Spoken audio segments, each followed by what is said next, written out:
नमस्कार, स्वागत है आपका मनी नाइन के इस खास और स्पेशल शो में। और आज का जो मुद्दा है वो काफ़ी समय से आप चर्चाओं में सुन रहे होंगे। किराना स्टोर्स पर काफ़ी बार चर्चाएं हो चुकी हैं, बहुत से प्लेटफॉर्म्स पे आपने सुना होगा। उनके ऊपर खतरा मंडरा रहा है ई कॉमर्स की वजह से। वही कुछ मुद्दा अब एक और सेक्टर के ऊपर आता दिखाई दे रहा है। मैं बात कर रहा हूँ मेडिकल स्टोर्स की। और मेडिकल स्टोर्स का जो एसोसिएशन है उनकी तरफ से एक बंद की घोषणा की गई है। All India organisation of chemist and druggist जो है, इनकी तरफ से 20 मई के दिन ये बंद की घोषणा की गई है।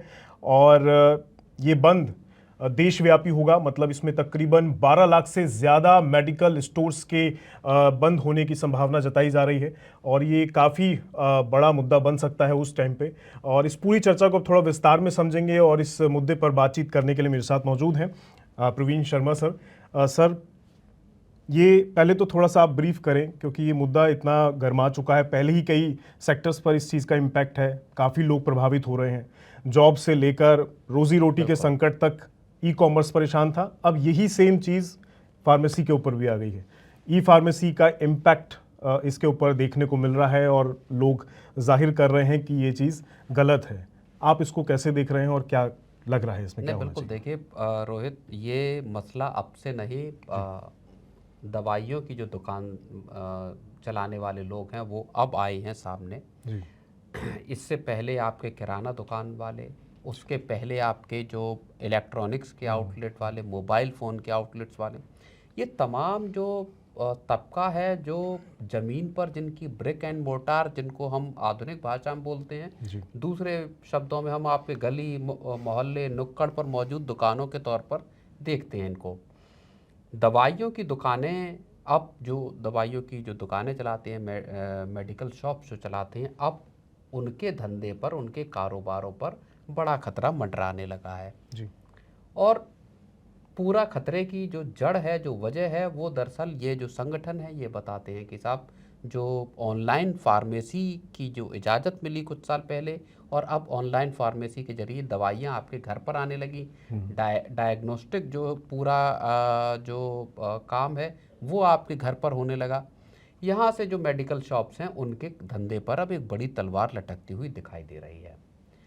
इन सब का कहना है कि साहब, ये जो कंपनियां हैं ऑनलाइन जो दवाइयाँ घर पर पहुंचा रही हैं, ये भारी डिस्काउंट दे रही हैं, कैश बर्न कर रही हैं, खुद लॉस में हैं, लेकिन कस्टमर एक्वायर करने के लिए और पूरा का पूरा जो गली मोहल्ले की जो दुकानें हैं दवाइयों की, उनका पूरा का पूरा धंधा जो है वो बंद करने के लिए जोर लगा रही हैं। तो अब ये पूरा मसला, ये पूरा बैकग्राउंड है जिसको लेकर ये 12 लाख से ज़्यादा जो मेडिकल शॉप्स वाले हैं वो 20 मई को हड़ताल कर रहे हैं, और सीधा सीधा असर इसका आम लोगों की ज़िंदगी पर इसका पड़ने वाला है। जी, यानी उस दिन अगर आप किसी ऐसी दवाई के ज़रूरतमंद हैं जो आपको रोज़ नीड पड़ती है, तो आपको पहले ही लेकर रख लेनी चाहिए, क्योंकि उस दिन अगर आप जाएंगे तो शायद आपको वो दवाई मिलने में समस्या आए। लेकिन सर, क्या ये चीज़ गलत है? दुनिया डिजिटल हो रही है, हमारा देश डिजिटल हो रहा है, सरकार पुश कर रही है। क्या ये गलत है कि ये कंज्यूमर के लिहाज से देखें तो बेनिफिशियल है, उनको सहूलियत मिल रही है, डिस्काउंट मिल रहा है, पर कंपैरेटिवली बहुत सारे लोग को की लाइवलीहुड इससे प्रभावित हो रही है। तो क्या ये बैलेंस होना चाहिए, या फिर इसमें कुछ कमी बेसी लग रही है कि नहीं, ये होना ही नहीं चाहिए, बंद कर देनी चाहिए सारी चीज़ें? नहीं देखिए, इसमें और दवाइयों के धंधे को भी थोड़ा समझने की हमको कोशिश करनी होगी रोहित। जो दवाइयों का कारोबार है उसमें हम लोग ऐसा सुनते और जानते हैं कि लंबे चौड़े मार्जिन होते हैं, 50-60%। और बहुत सारी दवाइयों की दुकानें अब तक, जब तक ई फार्मेसी मौजूद नहीं थी, ऐसी दवाइयों की दुकानें बहुत चला करती थी जो अपने बोर्ड लगाते थे कि साहब यहाँ 50% डिस्काउंट है, जी। 40% डिस्काउंट है, जी। 10% डिस्काउंट। तो अभी भी अगर आप किसी मेडिकल शॉप पर जाएंगे दवाई लेने, तो वो अमूमन अपने जो ग्राहक हैं जिनको वो जानते हैं, उनको 10% का आमतौर पर डिस्काउंट दवाई की दुकानों पर मिलता है। जी। लेकिन ये जो ई फार्मेसी है, यहाँ डिस्काउंट्स और हैवी हैं। ओके। आपको सिर्फ और सिर्फ आपके जो दवाइयों की लिस्ट है वो आपको वहाँ डालनी है कि साहब मुझको ये दवाइयाँ चाहिए। तुरंत आपको सेम डे, ज़्यादातर दवाइयों की सेम डे डिलीवरी आपको हो जाती है। हैवी डिस्काउंट्स आपको यहाँ पर मुहैया कराए जाते हैं और इसका सीधा असर फिर उन दवाई के दुकानदारों पर पड़ रहा है जो वो हैं। अब एज ए कंज्यूमर आपको, आपके लिए ये सुविधाजनक है, आपको अपने घर से बाहर नहीं निकलना पड़ रहा, आपको अपनी दुकान पर नहीं जाना पड़ रहा। जब आपको ज़रूरत है, जैसी ज़रूरत है, जो दवाइयाँ चाहिए आपको, आप वहाँ सर्च करके आप उन दवाइयों को ऑर्डर करते हैं। अब सही गलत इसमें अलग है, लेकिन मैं ये एक चीज़ मानता हूँ कि लंबे ड्यूरेशन में, देखिए हमने देखा, और एक वक्त जब आप अगर 2008, 9, 10 उसके बाद का देखें, 14, 15, ऐसा लगा कि जो मोबाइल फ़ोन जो हैं, स्मार्टफोन तब नए नए आना शुरू हुए थे कि साहब ये स्मार्टफोन का पूरा बाजार ऑनलाइन पे ही चलेगा, फ्लिपकार्ट और आपका अमेजोन जैसे, जी। और जो दुकानें हैं जो बेच रही हैं उनके लिए धंधा करना मुश्किल हो जाएगा। लेकिन हमने ओवर द पीरियड देखा कि ऐसा हुआ नहीं। ऑनलाइन से भी आपका मोबाइल फ़ोन्स की बिक्री हो रही है, और जो आपके आसपास जो हैं, चाहे मॉल्स में दुकानें हैं मोबाइल फ़ोन की बेचने की, हर जगह से आपका दोनों के दोनों सर्वाइव करते हुए दिखाई दिए हैं। ज़्यादा बड़ी क्राइसिस हमने हालांकि इस मामले में जो छोटी किराना दुकानें हैं वहाँ पनपते हुए देखी है, जहाँ जिनके पास बड़ी पूंजी नहीं है, करोड़ों दुकानदार लगातार इस बात की, और हमारे पास मतलब मैं इससे पहले जब एक स्टोरी की थी किराना दुकानों पर ही, तो हमने बताया था किस तरह से साल दर साल जो है लाखों दुकानें, वो छोटी किराना दुकानें वो बंद होती हुई आई हैं, और उसको लेके कैट जैसे संगठन या दूसरे जो संगठन हैं उन्होंने लगातार इस चीज़ को लेकर मसला बनाया, सरकार से डिमांड की कि साहब जिस तरह के ये प्रीडेटरी प्राइसिंग जिसको बोलते हैं, अंधाधुंध डिस्काउंट देना, उस सब प्रैक्टिस को बंद किया जाए। तो एक बड़ा खतरा हमने इन दुकानों पर ज़रूर देखा, किराना दुकानों पर, लेकिन मोबाइल और इलेक्ट्रॉनिक्स शॉप जो हैं वो हमने सरवाइव होते हुए भी देखी। तो आगे ऐसा भी हो सकता है, सही गलत से परे, कि दोनों बिजनेसेस यहाँ पे सरवाइव करते हुए या थ्राइव करते हुए, बढ़ते हुए दिखाई दें।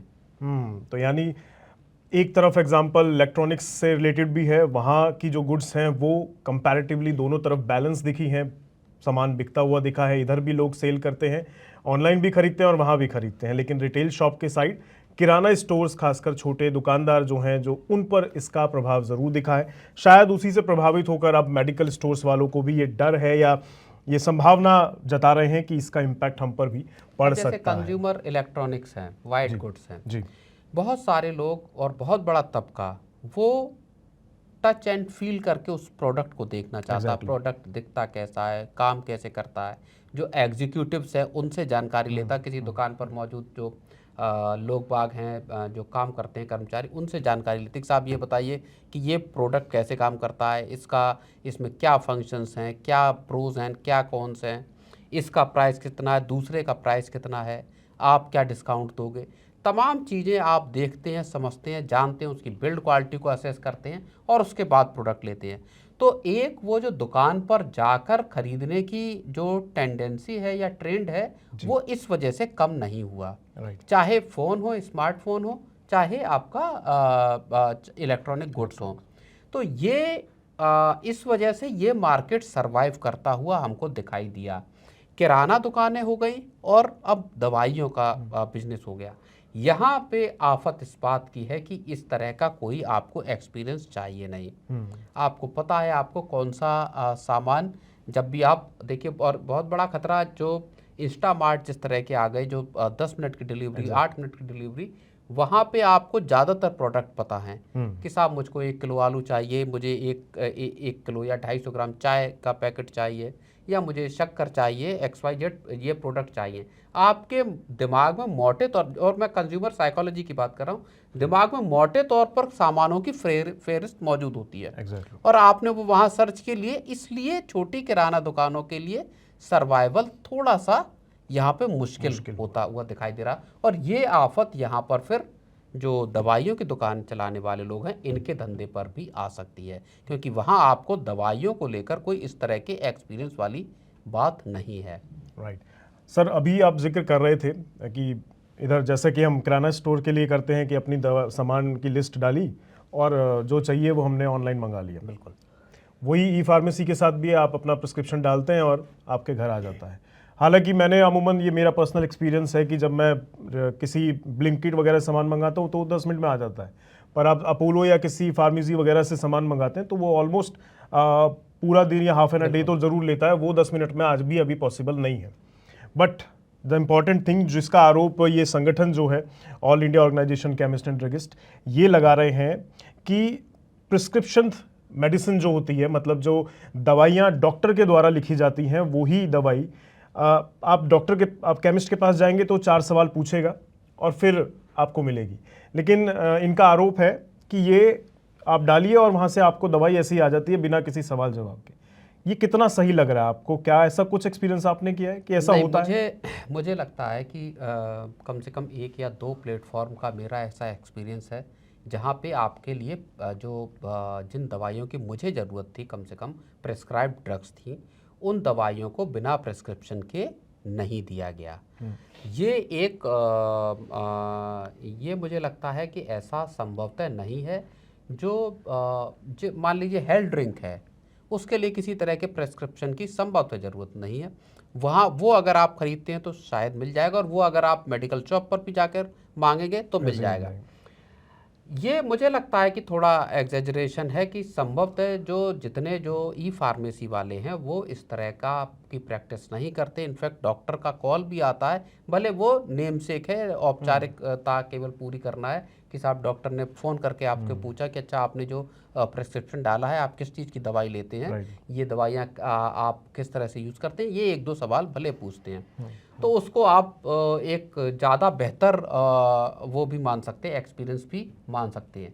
जो छोटी जो दवाइयों की दुकानें हैं आपके घर के आसपास की, उनके साथ लोगों का एक फ़ायदा होता है मोटे तौर पर कि आपके घर में मान लीजिए किसी को सर्दी खांसी बुखार हुआ और आपको दवाइयाँ नहीं मालूम या आप उस तरह का रिस्क नहीं लेना चाहते, तो आप केमिस्ट शॉप पे जाते हैं, आपकी जान पहचान का केमिस्ट बोले कि साहब मेरे बच्चे के को जुकाम है, खांसी है, वो आपसे उम्र पूछेगा और आपको दवाई दे देगा। Exactly. सही गलत अलग बात है, लेकिन एक कॉमन प्रैक्टिस इस चीज़ की दिखाई देती है और लोग आसपास की दवाई की दुकानों से इस तरह से ज़्यादा कनेक्टेड होते हैं। मैं ऐसा समझता हूँ। मैं खुद इस चीज़ का एक एग्जांपल हूँ कि अगर नॉर्मली खांसी जुकाम हो जाता है तो मैं मोस्टली डॉक्टर के पास जाना अवॉइड करके जो विश्वसनीय मेरा केमिस्ट स्टोर है उसके पास जाके मैं अपनी परेशानी बताता हूँ, वो दवाई दे देते हैं। तो they most are the doctors as well, क्योंकि वो ऑलरेडी प्रैक्टिस 15-20 साल से कर रहे अब हैं। भारत का बाजार जो है, जिस तरह का अफोर्डेबल मार्केट है जहां लोग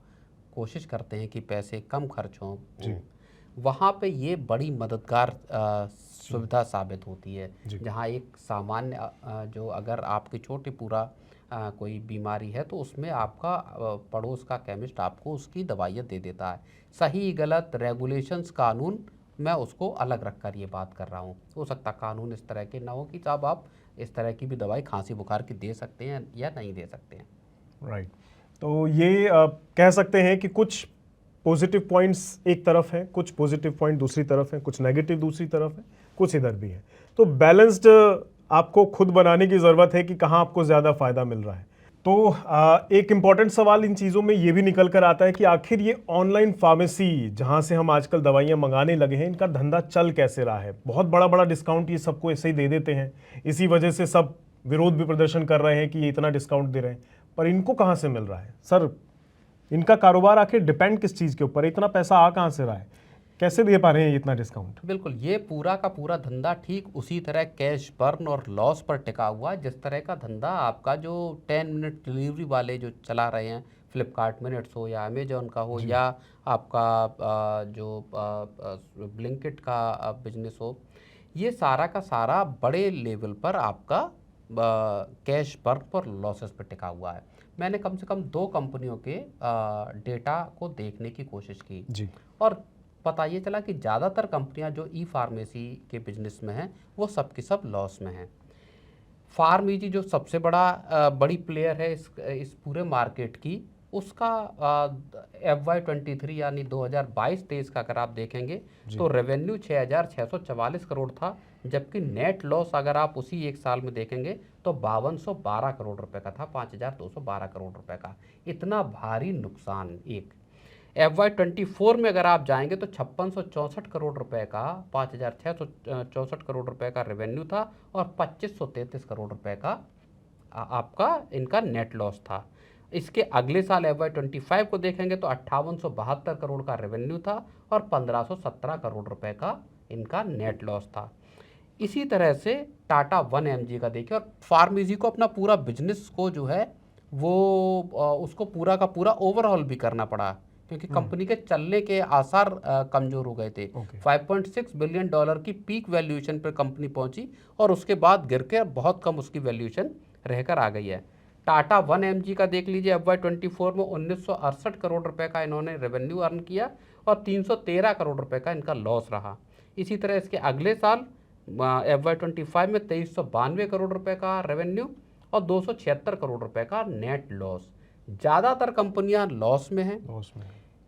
2023 के आसपास, 22-23 के आसपास इन कंपनियों ने जो ग्राहक एक्विजिशन का पे फोकस अपना किया कि ज़्यादा से ज़्यादा ग्राहक एक्वायर की जाए, मार्केट बनाया जाए, और इसलिए भारी भरकम कैश यहाँ पे बर्न किया गया, डिस्काउंट दिए गए और भारी लॉस हुआ, जो हमको फार्मेसी के आंकड़ों में दिखाई देता कि 5000 करोड़ रुपए से ज़्यादा का नेट लॉस एक साल में। What kind of business is this कि ये लोग, सबका धंधा इसी तरह का है।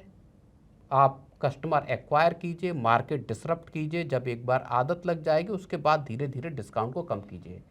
फार्मेसी को अपने एम्प्लॉय ले ऑफ करना पड़ा, अपना फोकस चेंज करना पड़ा, उसमें डिस्काउंट्स को और बाकी चीज़ों को कम करना पड़ा, और तब आके इनका नेट लॉस अगर आप पिछले साल देखेंगे तो 1500 करोड़ के रुपए के आसपास आया। तो ये पूरा बिजनेस भी दरअसल जो 10 मिनट की डिलीवरी हो या फ्लिपकार्ट, अमेजॉन के जो पूरा ऑनलाइन का जो बिजनेस है, उसी की तरह ये पूरा का पूरा नुकसान पर, नेट लॉस पर और आपके कैश बर्न पर आधारित है। और यही सबसे बड़ी दिक्कत है असल में। इनको जो फंडिंग है, कई कंपनियों को बाहर से फंडिंग हो जाती है, पी फर्म्स पैसा लगा देती हैं, इन्वेस्टर्स पैसा लगा देते हैं, ये सोच के कि कल को IPO आएगा, हमारे पास वैल्यू अनलॉक का मौका होगा। जबकि एक किराना दुकान वाला या आपके घर के पड़ोस वाला फार्मेसी वाला, जो मेडिकल शॉप वाला, उसके पास ये सुविधा नहीं है, ना उसको कोई फंड करने वाला है, ना उसके पास IPO लाने का कोई ऑप्शन है। तो ये IPO का खेल, मार्केट बनाकर लंबे चौड़े रेवेन्यू दिखाने का खेल, हमारे पास इतने ग्राहक हैं, इतना टर्नओवर है, लेकिन जब आप प्रॉफिट के सेगमेंट में जब जाते हैं कि साहब आपकी प्रॉफिटेबिलिटी क्या है, वहाँ पर ये क्वेश्चन मार्क बड़ा खड़ा होता है। हालांकि अब इन सभी कंपनियों ने कोशिश की है कि प्रॉफिटेबिलिटी को पे फोकस रखा जाए, क्योंकि अब लोग भी असल में इस चीज़ को समझ गए, इन्वेस्टर भी समझ गए, लोग भी इस चीज़ को समझते हुए थोड़ा दिखाई दे रहे हैं। तो ये बिजनेस, लेकिन जो छोटे दुकानदार हैं उनके ऊपर इस तरह का जो मॉडल है कैश बर्निंग का और लॉस का, वो असल में इनके ऊपर हावी होता हुआ या उनके ऊपर भारी पड़ता हुआ दिखाई देता है। और सर ये तो बड़ा उलझी हुई सी बात है कि एक तरफ आप देश के दुकानदारों का धंधा चौपट कर रहे हैं, दूसरी तरफ आप खुद का धंधा भी चला नहीं पा रहे हैं। जब आपका धंधा चलेगा तो जाहिर है महंगा करेंगे सब। जब पर ऑर्डर डिलीवरी रेट को अगर आप देखोगे तो 200 से 500 रुपए तक की कोई अगर व्यक्ति दवाई ऑर्डर करता है और आप उसको डिलीवरी फ्री दे रहे हैं, तो प्रति डिलीवरी आपको तगड़ा लॉस होता है वहाँ पे। लेकिन कंपनियां फ्री डिलीवरी दे रही हैं और लोग छोटे ऑर्डर भी करते हैं। 100 रुपए की दवाई भी है, मंगा ली, उसमें डिलीवरी में जो एक व्यक्ति आपका लगा है दवाई डिलीवरी करने वाली, एक सेंटर से जहाँ से या जो गोडाउन है वहाँ से दवाई लेकर आपके घर आया जा रहा है, तो वो अलग है। तो इस चीज़ को जो अब जो आप ये देखिए ब्लिंकिट जैसे या 10 मिनट वाली डिलीवरी वाले, वहाँ पर उन्होंने एक प्लेटफॉर्म फ़ी जोड़ी, डिलीवरी फीस चार्जेस जोड़े और उसके बूते फिर वहाँ पे अब कुछ हद तक वो प्रॉफिटेबिलिटी को का रास्ता तलाशते हुए नजर वो एक वो प्राइस टैग वो कर देते हैं कि आपका एटलीस्ट 500 रुपये 499 समथिंग का खरीदे, देन आपको ये इतना फ्री पड़ेगा, ऐसा कुछ कर दिया है। पर ये सच में वाकई थोड़ा अजीब है सर कि आपका खुद का धंधा मंदा है और दूसरे का बंद कर रहे हैं, और जब कमाई का मतलब सर इससे क्या ये समझा जाए कि आने वाले टाइम में इधर तो धंधा ऑलरेडी आप बंद करने की कगार पर पहुंचा देंगे, तो खुद का धंधा जब चलेगा तो पैसा कमाने के लिए आप दुनिया में बोझ डालेंगे, जाहिर है कंज्यूमर पे बोझ आएगा। एक वक्त ऐसा आएगा जब यहाँ पे कीमतें बराबर हो जाएंगी, और जब ये वक्त आता है कि जब कीमतें बराबर आ गई, एट पार आ गई, आपकी दुकानदार के मुकाबले, तब मार्केट स्टेबलाइज भी होता है। तब फिर लोग जान जाते हैं कि साहब ये मान लो मुझे घर लाकर भी इसी प्राइस में दे रहे हैं, मुझे अपने पड़ोस की दुकान पे भी मिल रहा है, तो लोगों के लिए फिर ज़्यादा फर्क बचता नहीं। इसी वजह से चाहे आप स्मार्टफोन का मार्केट देखिए या कंज्यूमर इलेक्ट्रॉनिक्स का मार्केट देखिए, यहाँ पर कीमतें तकरीबन आसपास आ गई हैं और लोग फिर वहाँ मार्केट में जाकर चीज़ों को खरीदने को भी को भी तरजीह देते हैं। राइट, यानी जैसे आप इलेक्ट्रॉनिक्स और अमेज़ॉन और फ्लिपकार्ट के टाइम पे देखा, वो टाइम शायद इसमें भी आएगा, वो फेज़ जब चीज़ें बैलेंस हो जाएंगी।